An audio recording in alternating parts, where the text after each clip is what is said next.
activités aujourd'hui, c'est de RD en souterrain.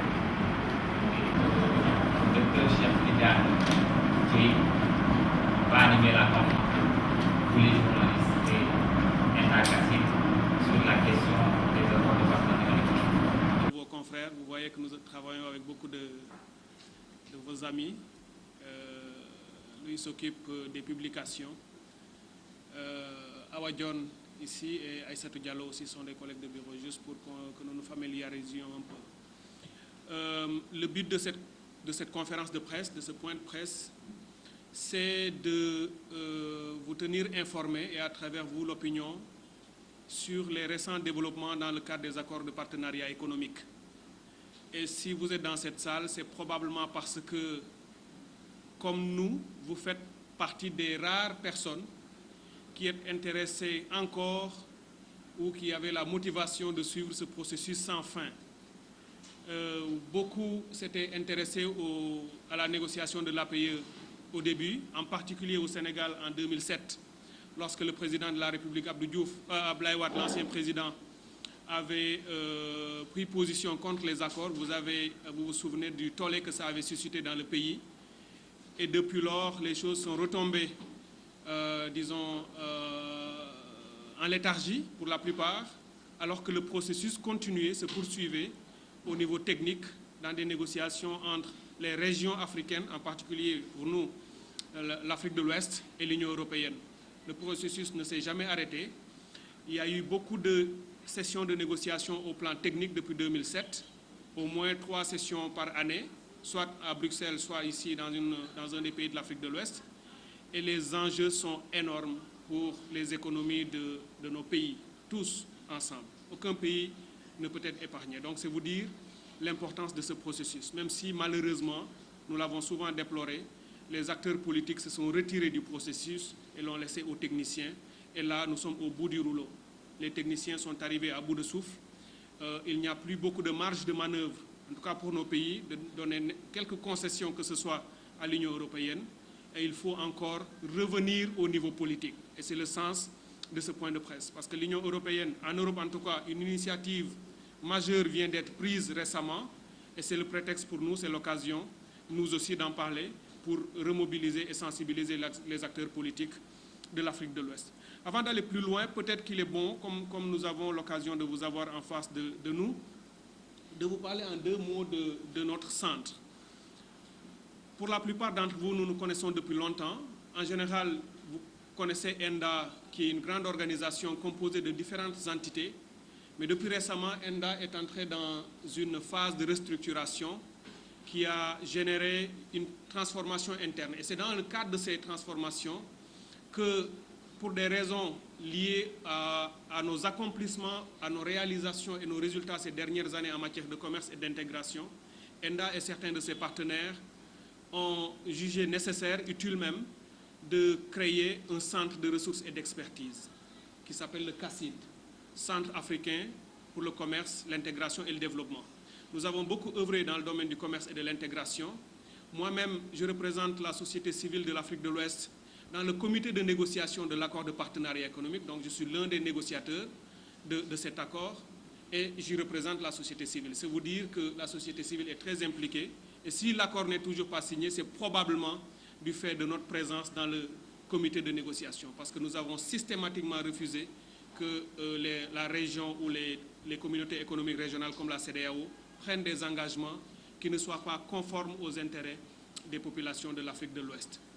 Cela dit, ce qui s'est passé récemment et qui justifie cette conférence, c'est que à partir de 2007, première date butoir pour la signature de l'APE, vous vous souvenez, les régions africaines, pour la plupart, avaient refusé de signer l'accord.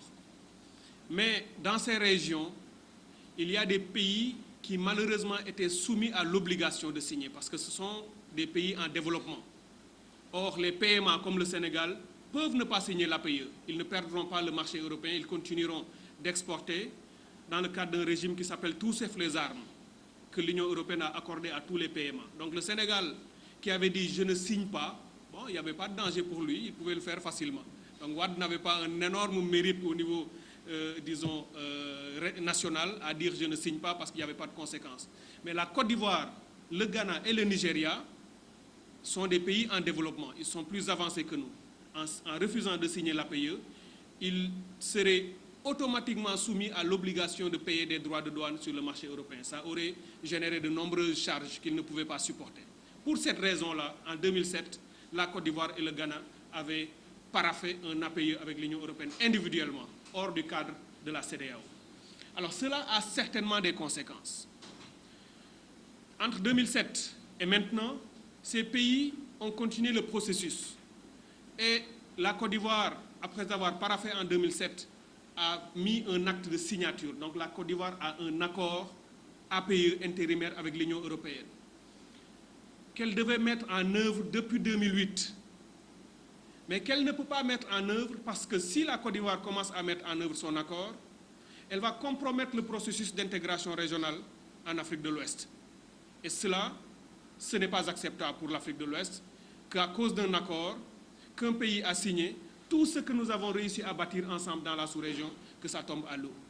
Pour cette raison-là, la région, les États, tous, et nous-mêmes négociateurs, avons demandé à l'Union européenne d'arrêter de mettre la pression sur ce pays et de le laisser, disons, on peut même comprendre que la Côte d'Ivoire n'était pas dans des dispositions pour mettre en œuvre quoi que ce soit du fait de ses problèmes politiques.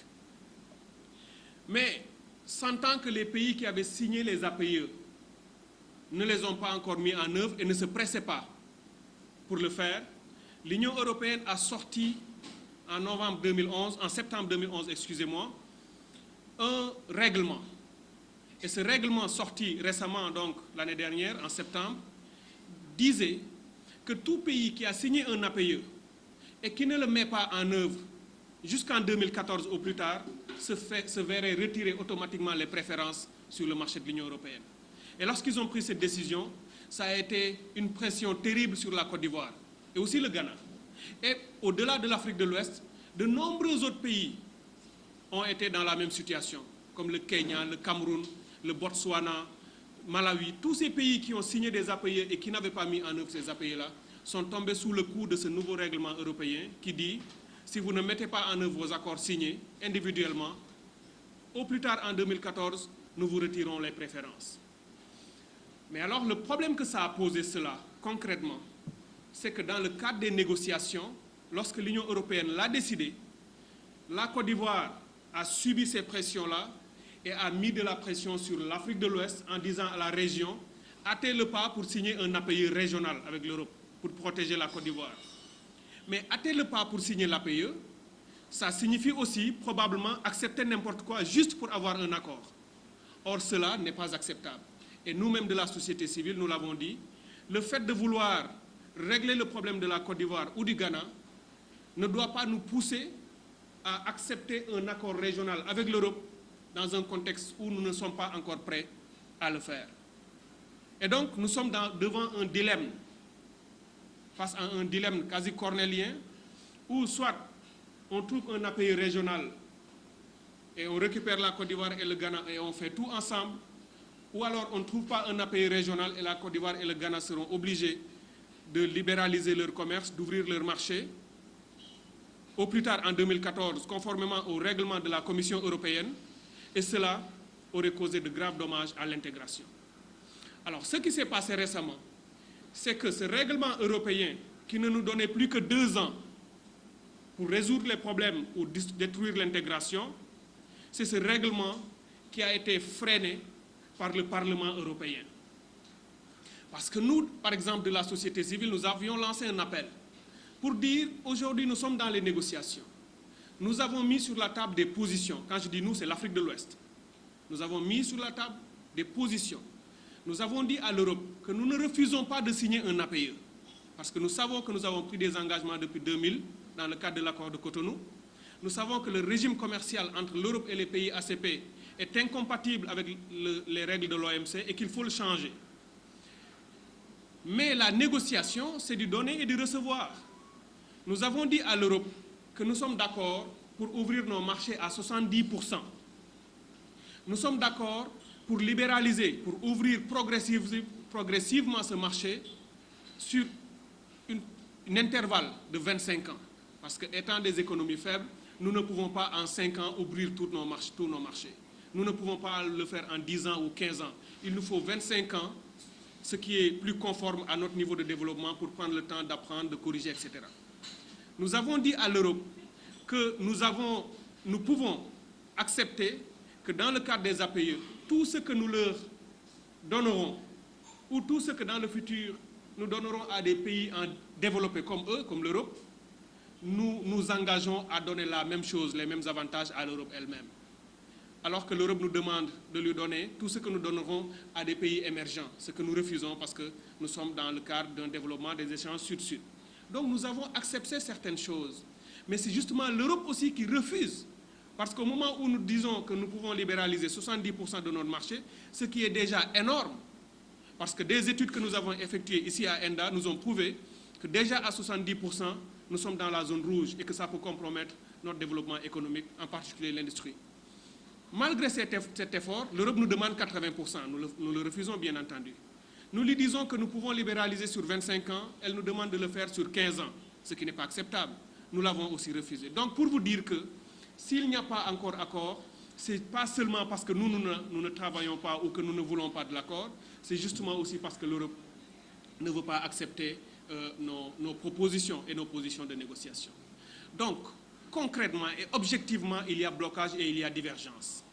Et alors qu'il y a divergence et que l'Europe nous met la pression pour régler ce problème-là en 2 ans, sous peine de pousser la Côte d'Ivoire, par exemple, à libéraliser et à détruire notre intégration, voilà que le Parlement européen, qui est certainement beaucoup plus sage que la Commission, parce que la Commission, c'est le bras technique de l'Union européenne, tout ce qui les intéresse, c'est d'ouvrir les marchés, aller à la compétition internationale, trouver des débouchés pour les entreprises européennes, faire des réglementations favorables à l'Europe, c'est leur rôle. Donc, ils n'ont que faire de la politique et autre chose. Ils ont pris cette décision qui nous avait mis beaucoup de pression, en nous donnant 2 ans jusqu'en 2014. Mais récemment, d'abord en juin dernier, une commission du Parlement européen, la commission du commerce, avait proposé une résolution législative que la commission avait votée en juin pour dire que le délai de 2014 est déraisonnable et qu'il n'était pas possible pour les pays africains et ACP de poursuivre et de finir les négociations d'ici 2014 et de le mettre en œuvre. Ce n'était pas raisonnable. Et que cette commission avait demandé à la Commission européenne d'accepter de repousser le délai à 2016. Et lorsque la Commission du commerce avait pris cette décision, nous de la société civile et certains autres acteurs d'Afrique de l'Ouest, mais aussi d'autres régions africaines, avaient commencé à mener une sorte de campagne de plaidoyer pour soutenir la Commission du commerce du Parlement de la CEDEAO. En Afrique de l'Ouest, les ministres du commerce qui s'étaient réunis à Accra en novembre dernier avaient demandé à la région, à toutes les autorités, de saisir les autorités européennes les plus élevées, notamment les chefs d'État, pour leur demander de suivre ce que le Parlement européen venait de dire, c'est-à-dire donner plus de délais et donner plus de flexibilité. Et peut-être que cette campagne-là a été entendue, et ce que la Commission avait proposé, c'est ce que le Parlement lui-même a voté comme sous forme de loi qui reporte le délai de 2014 à 2016. Donc aujourd'hui, officiellement, le Parlement européen a décidé de donner aux pays ACP, aux régions qui négocient, mais aux pays individuellement qui avaient déjà signé des accords intérimaires, un délai supplémentaire de 4 ans, passant de 2012. Donc le Parlement a freiné la Commission pour leur dire « votre délai n'est pas bon, il faut mettre 2 ans de plus pour permettre à ces pays-là de s'ajuster ». Donc ça, c'est une décision majeure qu'il faut saluer, qu'il faut encourager et qu'il faut soutenir. Parce que nous savons tous qu'un pays comme la Côte d'Ivoire, la Commission européenne, pour justifier son délai de 2014, avait dit que les pays qui ont signé n'avaient pas pris les mesures nécessaires pour mettre en œuvre leur accord. C'est comme si on reprochait à ces pays-là d'avoir signé, d'être protégés par cette signature et de retourner dormir sans rien faire. Mais qui peut aujourd'hui dire que la Côte d'Ivoire, qui est en crise depuis 2000, même avant, qui a connu une guerre ravageuse récemment, comment ce pays-là pouvait aussi se permettre de s'enfermer, de régler des problèmes de lois, de règlements ou d'accords commerciaux? Ce n'était pas la priorité. La priorité pour la Côte d'Ivoire, c'était de faire revenir la paix. Donc la Côte d'Ivoire a relégué les APE au second plan, ce qui était normal. Aujourd'hui, lui dire que vous n'avez rien fait, c'est tout à fait injuste. Et je crois que c'est ce que le Parlement européen a compris pour prendre cette décision. Et vous prenez n'importe quel pays africain, que ce soit le Cameroun relativement plus riche que nous, Sénégal, le Kenya relativement plus riche et d'autres, aucun, malgré ce qu'ils ont de plus que les PMA certainement, n'a les moyens justement de mettre en œuvre rapidement un API avec l'Union européenne, qui, je le répète, est la première puissance commerciale du monde et le premier partenaire commercial de la plupart de nos pays. Donc, aller dans un accord avec une puissance comme celle-là, ça nécessite beaucoup de préparation, ça nécessite de prendre en compte beaucoup d'autres choses importantes. Donc, c'est pour cette raison que nous avons estimé qu'il est bon de remobiliser l'opinion, parce que le Sénégal est un pays leader dans ce processus. Passer par le Sénégal pour remobiliser l'Afrique de l'Ouest, passer par les autorités sénégalaises, ministère du Commerce, Parlement, Présidence de la République, comme l'avait fait Wade en 2007, pour mettre tout le poids politique de l'Afrique de l'Ouest et des régions africaines dans la balance pour soutenir ce que le Parlement européen vient de décider. Et la raison est toute simple. Dans la configuration juridique et les relations entre les organes européens, ils ont fait ce qu'on appelle la séparation des pouvoirs, ce qui est normal. La Commission a pris une décision, la Commission européenne, qui donne jusqu'en 2014. Le Parlement n'est pas d'accord. Le Parlement a voté une résolution législative qui prolonge jusqu'en 2016. Mais ce n'est pas parce que le Parlement l'a décidé, a voté cette résolution, que ça va passer tout de suite. Parce que la Commission a encore son mot à dire. Et c'est pour cette raison que nous voulons soutenir le Parlement, pour que la Commission européenne qui est à Dakar et que toutes les autres délégations de Commission européenne dans les pays de la sous-région, mais aussi la Commission elle-même à Bruxelles, comprennent que les peuples africains sont en train de soutenir le Parlement plutôt que la Commission. Si la Commission refuse les 2 ans supplémentaires proposés par le Parlement, les 2 organes vont rentrer en discussion avec un 3e organe qui est le Conseil européen. Le Conseil européen, c'est l'organe qui représente les États membres, les 27. Vous savez que la Commission, c'est l'organe opérationnel, technique, qui se charge de l'administration de l'Union européenne. Le Parlement, bien entendu, comme son nom l'indique, ça vote les lois européennes. Et le Conseil, ça représente tous les États, les 27 États de l'Union européenne au niveau de leur président de la République et des différents ministres, selon les aspects thématiques. Et aujourd'hui, ils ont un processus qui s'appelle trilogue. Si la Commission refuse le vote du Parlement, la Commission va convoquer le trilogue. Ils vont rentrer en discussion, Commission, Parlement et Conseil. Si d'aventure le Conseil soutenait la Commission européenne, le Parlement serait obligé de battre en retraite et de revoir son vote, peut-être même de retourner à 2014, ou à la limite d'avoir un compromis sur 2015. Or, si le Conseil européen soutenait le Parlement, ils auraient la majorité sur la Commission européenne et le Conseil et le Parlement pourraient imposer le délai de 2016. Donc vous comprenez simplement que ces 2 organes auront certainement besoin d'un appui ou d'entendre la voix des Africains. Parce qu'ils ne peuvent pas être là-bas à se préoccuper de nos contraintes, essayer de comprendre que nous n'ayons pas la possibilité d'aller vers cet API rapidement et que nous ne disions rien. Je précise qu'au niveau technique, les négociateurs ont fait exactement ce qu'il fallait faire. Le travail a été bien mené. Nous avons fait toutes les analyses nécessaires. Certaines analyses ont été directement faites par les négociateurs de la Commission de la CEDEAO, d'autres ont été faites par la société civile, en particulier ENDA, pour donner les résultats aux négociateurs. Moi-même, à chaque fois que je vais à une session de négociation à Bruxelles ou dans les pays de la sous-région, j'y vais avec nos analyses les plus récentes pour documenter nos positions. Donc le travail a été bien fait. Mais le processus APE n'est pas seulement un processus technique, c'est aussi un processus politique. Et c'est pour cette raison que nos autorités politiques ne peuvent pas rester les bras croisés dans un contexte comme celui-là. Et c'est cela qui nous amène à leur lancer l'appel, à profiter de votre présence, pour demander aux autorités sénégalaises, mais aussi de l'Afrique de l'Ouest, de soutenir la résolution législative votée par le Parlement européen pour le report du délai de 2014 à 2016. Cela nous donne 4 ans, même si la première est déjà partie. Au moins, nous aurons 3 ans pleins, non pas pour dormir sur nos lauriers, mais pour en profiter pour finir le processus d'intégration régionale. L'APE, c'est une chose, c'est important, mais ce n'est pas le plus important pour nous. Ce n'est qu'un accord commercial avec un de nos partenaires commerciaux. Il ne peut pas dicter cet accord toute notre politique commerciale régionale. L'APE ou l'Europe ne financera pas notre développement. Le développement de l'Afrique de l'Ouest passera par les politiques commerciales et de développement qui seront mises en œuvre par la région elle-même, conformément à ses propres centres d'intérêt. Donc ce que nous nous disons, c'est de profiter de ce temps-là pour parachever tous les chantiers que nous avons ouverts. L'Afrique de l'Ouest, la CEDEAO, est en train de mettre en place l'union douanière régionale, qui, une fois qu'elle sera établie, fera que tous les produits qui rentrent dans la sous-région seront soumis aux mêmes droits de douane, peu importe le port par lequel ils rentrent. C'est le cas de l'UEMOA aujourd'hui. L'UEMOA a un tarif extérieur commun, régional, UEMOA. Mais nous acheminons vers un tarif extérieur commun régional, CEDEAO, beaucoup plus large.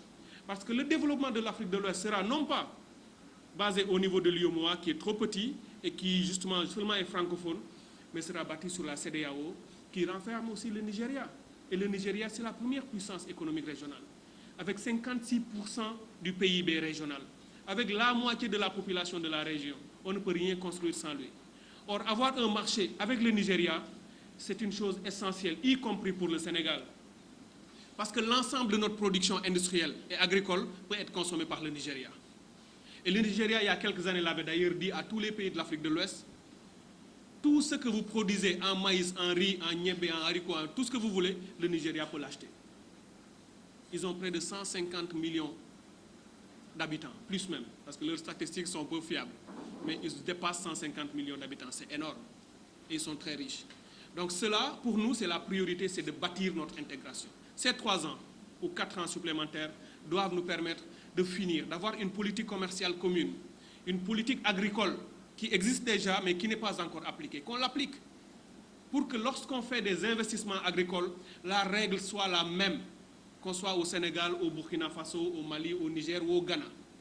Qu'on avance dans la construction d'un marché et d'une politique monétaire commune. Vous savez que la région a déjà décidé d'avoir une monnaie commune régionale. Le CFA devrait disparaître à terme. Nous devrions avoir une monnaie qui s'appelle ECO. La décision a déjà été prise sur le nom. Les États se sont entendus pour que la monnaie future de l'Afrique de l'Ouest s'appelle ECO. Mais depuis cette décision, plus rien n'avance. Les convergences macroéconomiques qui devaient permettre de décider de la monnaie, ça n'avance pas. Et nous vous disons simplement que, justement, nous poussons la région, nous leur demandons d'aller vite et de mettre en place toutes ces politiques qui, une fois qu'elles seront établies, certainement nous permettront de résoudre énormément de problèmes. Donc c'est à ce niveau-là que je voudrais terminer. Encore une fois, lancer cet appel pour une remobilisation politique. Techniquement, ça c'est autre chose, ça se fait, mais politiquement, nous voulons que les autorités de l'Afrique de l'Ouest et au-delà, toutes les régions africaines se remettent dans le processus APE, comprennent que ce n'est pas fini et c'est aujourd'hui que c'est encore plus important et c'est aujourd'hui qu'on a encore plus besoin du poids politique de toutes nos autorités élues qui sont censées défendre nos intérêts et nous représenter. Voilà un groupe. Votre attention et nous...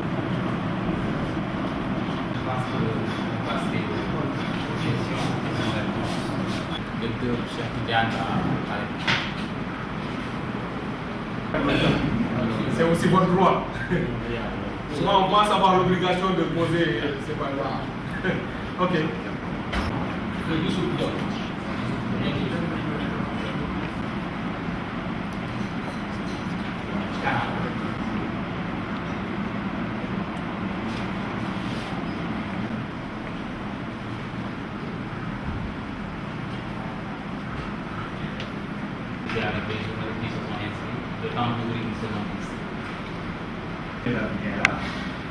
Vous l'avez dit tout à l'heure, on va donner un poste renouvelé. On a 4 ans. Est-ce que pour financer, par exemple, les organisations de l'UOA, de la CAO, se chevauchent parfois pour les chantiers pour pouvoir aller.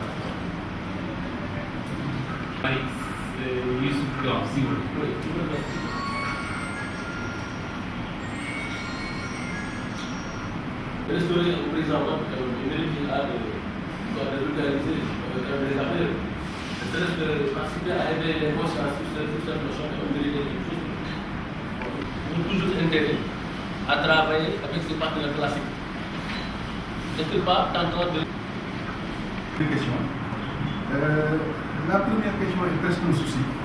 Depuis que si vous faites attention, ça fait presque depuis plus de 3 ans, des élections comme dans les pays de la sous-région, comme Bissau et autres, qui ont connu des moments où ces facteurs, avec les nouvelles arrivées, avec par exemple ces facteurs ne jouent pas en défaveur de est-ce qu'il n'y a pas une nécessité au niveau de discuter un peu sur cette question? C'est bon, le message a été bien compris. Nous devons relever sur une longue échelle au niveau sous-régional. Est-ce que vous avez tenu compte des rapports qu'on a maintenant avec les pays émergents? Nous avons vu, certains tiennent réellement compte de ça parce que je crois que même sur cet aspect, avec les pays émergents, nous avons eu à Direct Info, pris le soin d'en reparler. Il y a des opportunités à prendre dans le futur avec les pays émergents. Merci. Vous avez donné une date butoir, si je vous comprends bien, en 2014. Vous voulez qu'on prolonge la date jusqu'en 2016, 2005 et qu'on signe ensemble ces accords. Bien, qu'est-ce que vous voulez réaliser?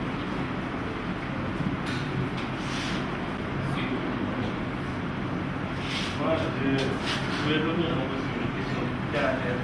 Quel est l'accord pour les pays? La seconde question, est-ce que les autorités politiques sont au pouvoir de cette nouvelle par rapport à la prorogation, la mesure de prorogation de la période de mise en œuvre? Le cas échéant, quelle a été leur réaction? Est-ce que vous avez eu une réaction? L'Afrique de l'Ouest, par exemple, dans cette période-là, n'avait aucune position régionale élaborée. Le texte qui était sur la table était un texte écrit du début à la fin par l'Union européenne. Et nous cherchions à comprendre ce qu'eux, ils avaient écrit à négocier autour de ça. Bien entendu, on ne pouvait pas signer un APE sur la base d'un texte écrit par l'autre. C'est pour cette raison qu'en 2007, on n'avait rien fait. À partir de 2008, pour la première fois, l'Afrique de l'Ouest a aussi écrit un texte complet qui reflétait ses positions. Et on a articulé les deux textes pour faire un texte conjoint. C'est le texte conjoint qui est sur la table. Donc, nous avons, dans ce processus d'apprentissage, pris le temps de mieux comprendre nos préoccupations. Jusqu'en 2007, nous n'avions aucune liste de produits sensibles. On nous disait qu'il faut libéraliser une certaine partie de notre commerce et il faut protéger une autre partie qui, juridiquement, est possible. Mais la partie à protéger, on ne la savait pas jusqu'en 2007 parce qu'on n'avait fait aucune analyse. On demandait aux Sénégalais quels sont les produits sensibles que vous souhaitez protéger. Ils nous regardaient comme ça, personne ne le savait. C'est après qu'on a fait le travail. Lorsqu'on est une région faible, l'Afrique de l'Ouest, c'est 16 pays.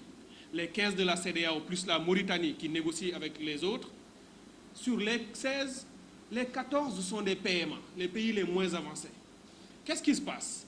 S'il n'y avait pas d'APE, ces PMA n'auraient pas libéralisé leur commerce avec l'Union européenne. Ils auraient conservé leurs droits de douane. Ils n'auraient rien perdu. Ils auraient le marché européen sans être soumis à l'obligation en retour de libéraliser. Alors qu'avec les APE, ils gardent le marché, mais ils ouvrent un pourcentage important de leur marché. Ils perdent. On est d'accord. Le Sénégal, dans un APE, si on dit on libéralise 70% du commerce, le Sénégal va ouvrir 70% de son marché. C'est 70% de droits de douane, on sait que les droits c'est important pour nous, qui venaient d'Europe, qui ne vont plus venir. Alors que s'il n'y a pas d'APE, on n'a pas ça. 12 pays de la région ne seront pas soumis à cette obligation.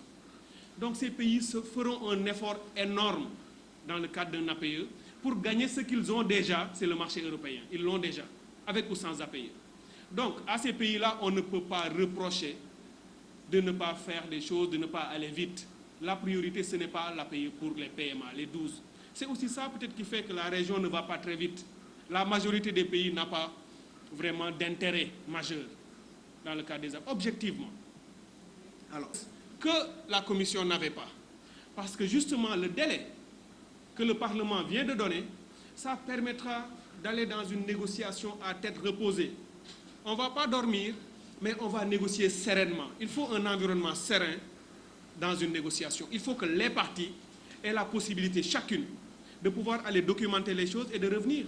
Et moi, je peux vous dire que dans ce processus, je crois que c'est ça la grande trouvaille de l'Afrique de l'Ouest. Et c'est le président Wade,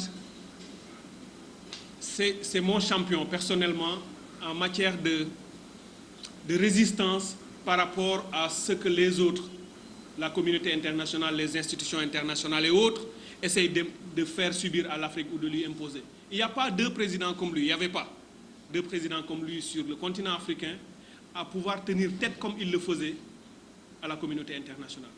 De ce point de vue, c'était vraiment notre champion de la société civile. Et je vous raconte une anecdote.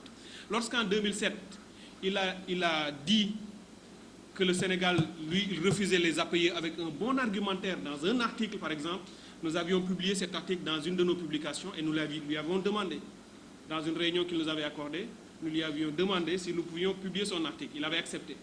On l'a publié. Nous avons été personnellement à Bruxelles, la fameuse marche de Bruxelles dont vous avez entendu parler.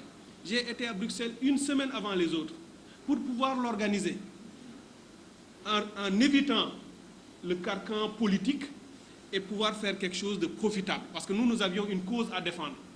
Parce que c'est ça le plaidoyer que nous faisons. Lorsqu'on fait un plaidoyer, c'est d'amener les autorités politiques à endosser une position et à l'affirmer. Nous avions réussi à travers ce qu'il a fait. Donc nous avions pris sur nous d'aller organiser la marche. Et ça a été une marche totalement réussie, en dépit de ce que la presse en a dit, parce que quand les gens sont revenus, les Sénégalais n'ont raconté que les anecdotes des politiciens qui se battaient dans l'avion et autres. C'est vrai, c'est ça qui a intéressé la plupart des gens. Mais de fait, dans l'audience avec l'Union européenne, ça avait complètement perturbé l'Union européenne, au point que le jour même de la manifestation à Bruxelles, l'Union européenne avait sorti un communiqué qu'ils ont posté sur leur site pour dire, essayer de donner des justifications. Le texte était intitulé « Les malentendus communs sur les APE ». Essayer de dire les Africains disent que ouais, nous allons détruire leurs économies, c'est faux. Wade bouge, mais ce n'est pas l'Afrique, c'est lui-même. Nous avions démontré que ce n'est pas Wade, c'est l'Afrique. Wade n'avait fait qu'engager, endosser une position. Donc de ce point de vue-là, rassurez-vous, il a été un champion. Nous ne savons pas à ce jour si notre nouveau président sera aussi un champion dans ce domaine de résistance pour défendre les intérêts du continent africain dans la gouvernance économique internationale. Nous ne l'avons pas encore beaucoup entendu là-dessus. Espérons seulement que c'est à cause de tous ces problèmes internes et que vite, il va assumer cette position. Parce que le Sénégal est leader. Dans la CEDEAO, souvent lorsque le Sénégal prend position, les autres pays suivent. Et si on a un président qui ne prend pas ce leadership, c'est dommage. À la première occasion, nous allons demander à Macky Sall si qu'est-ce qu'il pense des API.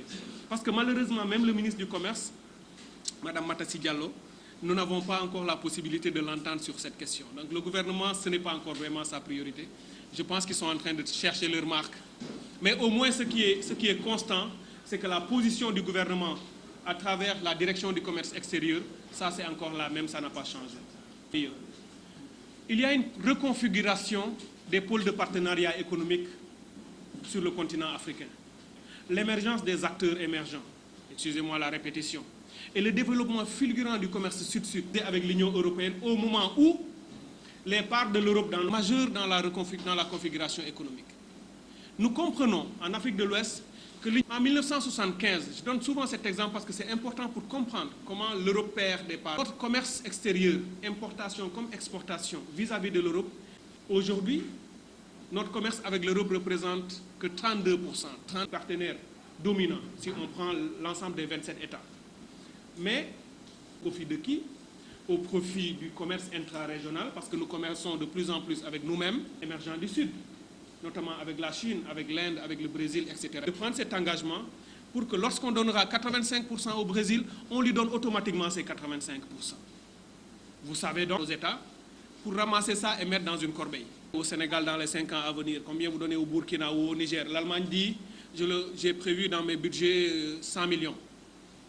Ils prennent les 100 millions de l'Allemagne, le Togo, machin. La France dit 500 millions, ils mettent. Ils grappillent tout ça pour nous dire voilà les 6 milliards qu'on vous donne. Mais ces 6 milliards-là, c'est ce que les pays auraient reçu aussi sans APE, dans le cadre de la coopération bilatérale qui obéit à d'autres normes. Pour cette raison-là aussi, on a rejeté ça. On leur a dit, et dans le texte de l'accord, nous avons mis un terme qui s'appelle additionnalité des ressources, cet argent qui leur permet de fonctionner. Nous avons dit qu'il faut remettre un droit comme ça, de 0,5% peut-être, et cet argent va permettre d'alimenter le fonds qui sera logé à la BOAD ou quelque part dans les banques en Afrique de l'Ouest, et qui permettra de régler nos problèmes. Si on réussit à le faire, nous n'aurons plus besoin de vivre en pensant tous les jours à l'Union européenne et à ce qu'on pourrait perdre en n'ayant pas un accord avec lui. L'Europe, encore une fois, n'est qu'un partenaire du Parlement européen, absolument. Et cette semaine même, nous avons échangé avec le commissaire au commerce de la CEDEAO, qui est un peu le ministre du commerce de l'Afrique de l'Ouest. Il était ici à Dakar en juillet, dans un dialogue que nous avions organisé. Et avant-hier ou hier, nous lui avons envoyé aussi de la documentation sur cette résolution. Et le secrétaire général des ACP, dont je vous ai parlé, le docteur Chambaz, à Bruxelles, a déjà pris position pour soutenir le Parlement européen. Et notre travail, nous aussi, de la société civile, parce que nous coordonnons à ENDA une plateforme régionale d'organisation.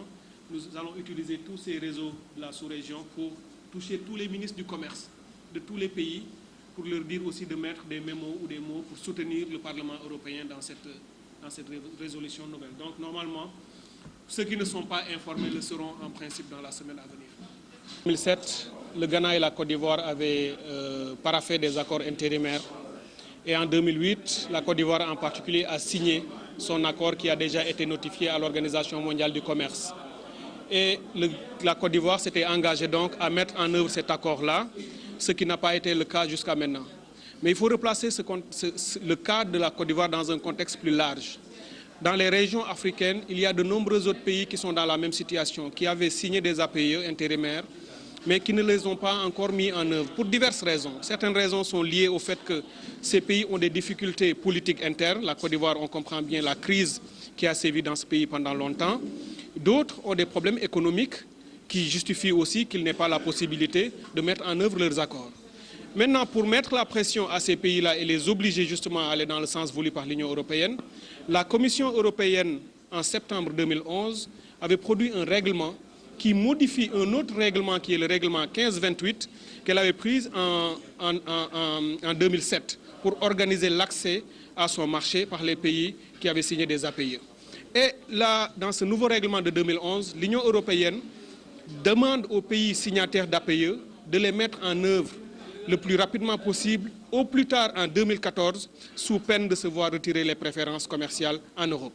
Et cette décision avait créé beaucoup de problèmes à nos pays, notamment la Côte d'Ivoire, qui a vu en cela une pression politique, mais l'Afrique de l'Ouest aussi. Parce que si la Côte d'Ivoire est poussée à libéraliser son marché avec l'Union européenne, alors que la région elle-même n'a pas réussi à avoir un accord global avec l'Europe, ça peut causer de grosses difficultés à l'intégration économique régionale. La Côte d'Ivoire est un poids important de l'Afrique de l'Ouest, 40% au moins du PIB de l'UEMOA. La Côte d'Ivoire est le premier pays en matière de commerce intra-régional si on prend l'espace CEDEAO. Donc l'amener à poser un acte contraire à la volonté régionale, c'est pousser à la déstructuration de l'intégration. Pour cette raison-là, depuis novembre 2011, les ministres du commerce de l'Afrique de l'Ouest avaient décidé de saisir leurs homologues européens et aussi les plus hautes autorités de l'Europe pour demander à la Commission européenne de donner plus de flexibilité et de temps à ces pays, Côte d'Ivoire et autres, pour pouvoir continuer tranquillement sans subir la pression. Et c'est cela justement, cet appel politique qui vient d'être entendu, non pas par la Commission européenne, qui est le bras opérationnel de l'Europe et qui ne fait que préserver les intérêts européens, y compris en poussant les autres peut-être à la faute. Et c'est cet appel-là qu'a entendu le Parlement européen, qui a plus de sagesse. Et le Parlement européen, à travers une résolution législative votée cette semaine, a demandé à la Commission européenne de repousser le délai de 2014 à 2016, ce qui donnerait 4 ans supplémentaires aux pays signataires d'APE intérimaires pour pouvoir parachever le processus sans pression, mais ça donne aussi le temps aux régions ACP, notamment l'Afrique de l'Ouest, de pouvoir continuer à négocier l'APE et d'amener peut-être l'Europe à accepter les positions de la région. Il ne faut pas croire que l'APE n'est pas signée parce que c'est l'Afrique de l'Ouest qui refuse. L'Afrique de l'Ouest a des positions de négociation qu'elle a mises sur la table et ces positions sont toutes conformes aujourd'hui aux intérêts et préoccupations de la région. C'est justement pour des raisons diverses l'Europe qui refuse aussi d'accepter nos demandes. Par exemple, nous avons dit que nous pouvons libéraliser 70% de notre marché pour aller vers un accord. L'Europe continue de nous demander 80% de libéralisation. Ce pourcentage est excessif. Nous avons fait des analyses qui nous ont permis de voir que si nous libéralisons 80%, déjà au-delà de 70%, ça peut créer de graves préjudices à beaucoup de nos secteurs économiques et de production. L'Europe nous demande de lui donner, d'insérer dans l'accord une clause qui s'appelle la clause NPF. À travers cette clause, elle veut s'assurer de ne jamais avoir dans le futur quelque chose de moins ou de moindre que ce que pourraient avoir les pays émergents du Sud, avec lesquels d'ailleurs nous sommes en train d'œuvrer à développer le commerce Sud-Sud. Mais une disposition comme celle-là, nous ne pouvons pas non plus l'accepter parce que l'Europe est une puissance développée. Nous ne pouvons pas accepter de lui donner tout ce que nous donnons à des pays qui, comme nous, sont dans la même sphère du Sud ou sont dans des processus de partenariat autres que commerciaux avec nous. Donc pour toutes ces raisons-là, l'accord n'est pas signé au niveau régional. Il y a encore de nombreuses divergences et mettre la pression sur la Côte d'Ivoire et le Ghana, c'est nous pousser à la déstructuration de l'intégration. C'est une pression inacceptable que le Parlement européen a compris pour avoir pris la résolution. Et le but de notre conférence, c'était de soutenir le Parlement européen, d'appeler les autorités politiques de l'Afrique de l'Ouest à aussi soutenir le Parlement européen pour demander à la Commission européenne de, disons, revenir sur ces demandes excessives et de nous donner la flexibilité nécessaire pour poursuivre un processus transparent, serein, afin de conclure un accord profitable. Wolof, c'est pas le plus simple nag. Ma explique ko ba mu leer ci wolof. Xaaral ma fomp ba pare. Waaw jërëjëf Cheikh Tidiane Dieye laa tudd maa jiite Centre africain pour le commerce, l'intégration et le développement ñu woote woon tey ndaje bi ak taskatu xibaar yi pour waxtaanee accord de partenariat économique bi nga xam ne ku nekk déggoon nga ko ci at yi ñu génn li ci gënoon fës mooy bis nga xamee ni Sénégal ci la ni du signé accord bi fi président Abdoulaye Wade nekkee ndax dafa ne woon accord boobu baaxul pour suñu réew yi. loolu mu doon dëgg bi mu ko waxee ñu jàppale woon ko si jàppale si waa Afrique sowu jant yépp ndax accord bi dafay li mu jublu mooy ubbi suñu économie yi ba nga xam ni bu ay produits ak ay jumtuwaay jógee Europe dugg si fii dootuñu fay droit de douane lu néew ci ñoom ñooy fay li ci ëpp dootul fay droit de douane te droit de douane lu am njëriñ la ci ñun. réew tamit bu dee réew yoo xam ne ni amaguñu doole ci wàllu koom-koom nga koy tabax da ngay soxla jumtuwaay yoo xam ne da ngay aar réew mi. mooy protection ay mesures yoo xam ne mooy tax du lu jóge bitim réew rek dugg yooyu yëpp nag APE dafa woon loo ñëw loo xam ni bu ñu ko signé xëy na sax naam dafa am ay sart ci àddina bi yoo xam ne ñun dañ ko nangu ba pare yu tax ñu xaw a obligé signé accord de partenariat waaye nag li ñuy signé dafa war a nekk lu ñu négocier ba ñun ñu nangu ko te négociation bi waxtaan bi Europe day indi li baax ci moom li ko soxal ñu nit ñu indi li ñu soxal ñu waxtaane ko ba déggoo ko ñu gis ni bi ñu ko doon def 2007 bi nga xamee ni Afrique sowu jant nee na man kat parewuma pour signer mooy li Abdoulaye Wade waxoon Union européenne ñëw pousse ay réew ci ñun Côte d'Ivoire ak Ghana ñoom amuñu woon pexe ba ñoom ñu signé ko ba ñu ko signé booba ba tey nag ñoom doxaluñu la nga xam ne nii loolu la ñu signé woon ndaxte seen kantanu économie mayu leen ko seen koom-koom waaye booy xool Côte d'Ivoire dafa nekkoon aussi moom ci ay jafe-jafe ci wàllu guerre yoo xam ne tax na mënul woon doxal loolu la nga xam ne moom la signé woon bi nga xamee ne nag Europe dem na ba bëgg pousse réewu Afrique yépp ñu doxal accord bi mu ne leen ku ko ci doxalul ci yéen fii ba 2014 lépp lu ma la mayoon ci marché Europe dinaa ko nangu bu boobaa réew yi dañuy ñàkk xaalis bu bari ba ko Europe waxee rek dañu gis ni Côte d'Ivoire ak Ghana ak yeneen réew yi Afrique dafa leen nasaxal ñu daal di tiit commencé bëgg a pousse nag Afrique sowu jant pour mu dem dugg ci accord boo xam ne pareegu si te baaxul ba mu ko defee Parlement européen bi nga xam ne ñoom ñooy député wu Europe yi ñoom nag ñu jóg ñu ne waa Commission européenne bi nga xam ne bànqaas la ci Europe tey négocier Parlement bi nga xam ne ñooy député yi représenté peuple bi ñoom nag ñoo ni waa commission bi lii ngeen def 2014 dafa gàtt te arrangé wul suñu ñoñi Afrique yi il faut que ngeen pousse ko ba 2016 maanaam parlement bi daal boo koy seet bu Europe mooy ki nga xam ni moo gën a dégg ñun li ñu laaj que commission européenne. looloo tax lii ñu def tey dafa di conférence boo xam ne dañu bëgg a soutenir décision bi nga xam ne moom le parlement européen jël ñu bëgg a woo aussi autorités yi nga xam ne ñoo nekk ci Afrique sowu jant Sénégal ndax Sénégal réew mu ci am solo la moo xam ni yu ci bëri lu Sénégal décidé lii position am ak taxawaayam réew yu bëri ci moom la ñuy seet xaw a ànd ak moom. moo tax ñu bëgg waa Sénégal aussi ak ñëpp ñu jóg ni ànd nañu ak parlement européen ci li mu def pour que bu ñu delluwaatee ci taabal ji di négocier commission européenne ak ñi leen di toogal di leen waxtaanal ñu bañ rek di jël kattan ak doole ji nga xam ne moom la ñu am di ko sës ci négociateurs africains yi pour pousse leen fi nga xam ne mooy yoon wi nga xam ne moo arrangé Europe. donc loolu la ñu bëgg appel la bu politique ndax APE bu ngeen koy seetlu ba ñu ko waxtaanee 2007 ba tey ñu bëri après dañ ci génn mel ni amatul alors que bis bu nekk ñun ñu ngi siy liggéey ñu ngi dem Bruxelles di négocier ji wala ñu ñëw fi Afrique sowu jant di négocier muy loo xam ne nii lu am njëriñ la lu tax politiciens yi députés yi Sénégal ak waa Afrique sowu jant ñëpp war nañ si dugalaat seen loxo pour jàppale ñi nga xam ne mooy député européen yi nga xam ne teg nañu tey jël nañu ci dogal bu rëy nag boo xam ne wax dëgg yàlla ñun ñu ngi koy rafetlu bu baax pour dimbali ñu ci négociation yi ba nga xam ne dina antu te du yàq li nga xam ni mooy tabax Afrique sowu jant bi nga xam ne ñu ngi koy bëgg a defar pour mu nekk intégration ndax nag li tax intégration important ci ñun Sénégal dafa di suñu jaay bitim réew téeméer boo jël juróom fukk yi maanaam genn wàll gi ñun Sénégal jaayiwuñu ko France wala Allemagne wala feneen fii ci Afrique sowu jant lañ koy jaay loolu moo tax Sénégal mooy réew mi nga xam ne moo war a gën a góorgóorlu ci wàllu intégration régionale ndax ñun intégration bi daanaka mooy li doxal suñu koom-koom